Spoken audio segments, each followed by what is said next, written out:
Now, the WGAL News 8 Storm Team forecast with meteorologist TJ Springer.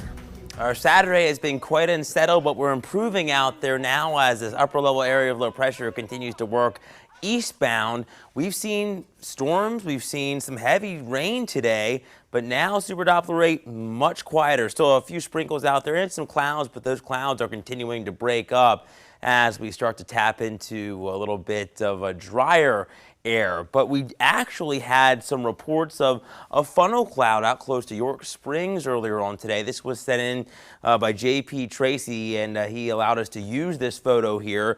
And I think not only did we have some broad rotation, but also some surface convergence, or the winds coming together at the surface to kind of help spawn this. And the NWS is trying to figure out if there actually was a short-lived tornado from this. They've been in contact with some emergency management close to York Springs to see if anything has come of this, and we'll keep you up to date in that regard. But thankfully, it looked like it was short-lived, and you can see that condensation, that funnel coming down pretty close to the surface, at least in that photo. But for now, much better, much quieter here in the capital cities. We glance off to the north and west, and we're going to continue to see quieter conditions through the overnight. We'll start to see those clouds breaking up and eventually some more sunshine for our Sunday. We'll fall back into the middle 50s to near 60, and with the saturated ground in some spots and the light wind, patchy fog is possible. It could become a little thick in some areas, so be careful early tomorrow morning. We'll see it early, but then we'll start to rebound with some more sunshine, mid to upper 60s through mid-morning. And then for the afternoon, look what we're gunning for once again, the 80s.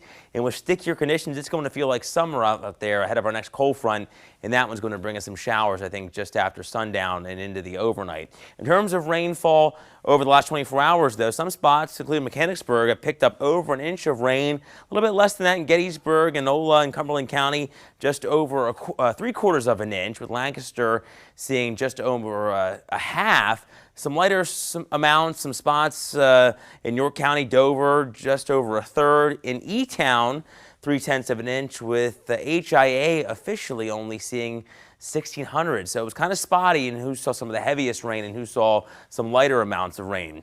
60 is the current temperature in Selinsgrove. 50s now in Lewistown, a little cooler out that way. We're still hanging on to the lower 60s throughout York as well as the capital city.